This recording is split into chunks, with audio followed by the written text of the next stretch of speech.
India பாகிஸ்தானின் ராணுவ பலம் என்ன? யாருக்கு வலிமை அதிகம்? பஹல்காம் தாக்குதலுக்கு பாடம் புகட்ட இந்தியா நடத்திய ஆபரேஷன் சிந்தூருக்கு எதிர்வினையாக இந்தியா மீது பாகிஸ்தான் தாக்குதல்களை நடத்தி வரும் நிலையில், பாகிஸ்தானின் ராணுவ பலம் என்ன? இந்தியாவை தாக்கும் அளவுக்கு திறன் கொண்டதா என்பதை பார்க்கலாம். பாகிஸ்தான் சமீபத்தில் உக்ரைனுடன் ஆயுத ஒப்பந்தம் செய்தது.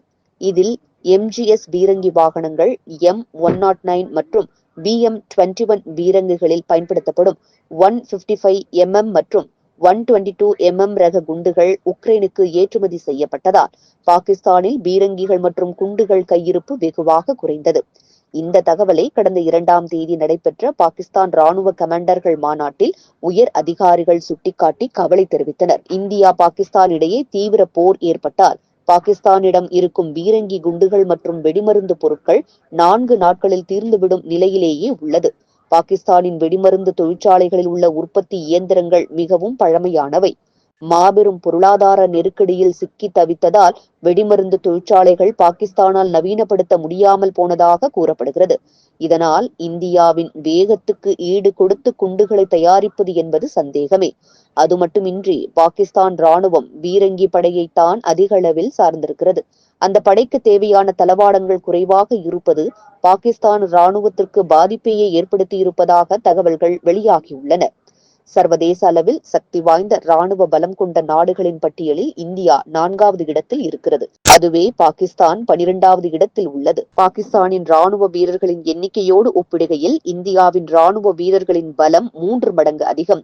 இந்தியாவிடம் 2229 விமானங்கள் இருக்கும் நிலையில் பாகிஸ்தானிடம் வெறும் 1399 விமானங்கள் மட்டுமே உள்ளன. அதிநவீன போர் விமானங்களை பொறுத்தவரை ரஃபேல், தேஜஸ் என மொத்தம் 513 போர் விமானங்கள் உள்ளன. அதுவே பாகிஸ்தானிடம் 328 போர் விமானங்கள் மட்டுமே உள்ளது.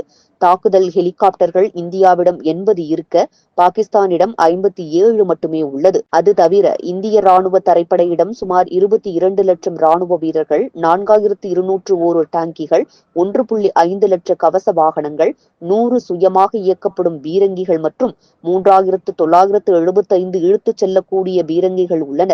இது தவிர 264 பீப்பாய் ராக்கெட் பீரங்கிகளும் இருக்கின்றன. இந்திய கடற்படையில் 1.42 லட்சம் கடற்படை வீரர்கள் உள்ளனர். மேலும் 2 விமானம் தாங்கி கப்பல்கள், 13 டெஸ்ட்ராயர் எனப்படும் அழிக்கும் கப்பல்கள், 14 போர்க்கப்பல்கள், 18 நீர்மூழ்கி கப்பல்கள் மற்றும் 18 சிறிய போர்க்கப்பல்கள் உட்பட மொத்தம் 293 கப்பல்கள் உள்ளன. இதில் முக்கியமாக பார்க்கப்படுவது தங்கள் மீது இந்தியா தாக்குதல் நடத்தினால் வழக்கமான பதிலடியோடு அணு ஆயுதங்களையும் பயன்படுத்துவோம் என்று ரஷ்யாவுக்கான பாகிஸ்தான் தூதர் மிரட்டல் விடுத்திருந்ததுதான். இந்தியாவிடம் இப்போதைக்கு 180க்கும் மேற்பட்ட அணு ஆயுதங்கள் இருக்கலாம் என்று சொல்லப்படுகிறது. பொதுவாக அணு ஆயுத தாக்குதலில் ஒரு விஷயம் முக்கியமாக கவனிக்கப்படும். அதாவது முதலில் நாம் தாக்குதல் நடத்துகிறோம் எனில் எதிரி நாடு அந்த தாக்குதலில் முழுமையாக பாதிக்கப்படுமா அல்லது மீண்டு வந்து தாக்குதல் நடத்துமா என்பது முக்கியம். அந்த வகையில் இந்தியா மீது முதலில் அணு ஆயுத தாக்குதல் நடத்தினால் இந்தியா மொத்தமாக பாதிக்கப்பட்டு விடாது. மீண்டும் பதிலடியாக சக்தி வாய்ந்த தாக்குதலை திருப்பிக் கொடுக்கும். எனவே பாகிஸ்தான் 1க்கு 2 முறை யோசிக்க வேண்டும். அந்த அளவுக்கு இந்தியாவின் அணு ஆயுத திறன் சக்தி வாய்ந்ததாக இருக்கிறது. அணு ஆயுதங்களை சுமந்து செல்ல தேவையான ஏவுகணைகள் ஏராளமாகவே இருக்கின்றன. குறிப்பாக அக்னி வகை ஏவுகணைகள் குறைந்தபட்சம் 700 கிலோமீட்டர் முதல் அதிகபட்சமாக 5000 கிலோமீட்டர் வரை தாக்கக்கூடியதாகும். எனவே கன்னியாகுமரியிலிருந்து இந்த ஏவுகணையை அனுப்பினாலும் அது பாகிஸ்தானை துல்லியமாக தாக்கும். இருப்பினும் இந்தியா நோ ஃபர்ஸ்ட் யூஸ் எனும் கொள்கையை பின்பற்றி வருகிறது.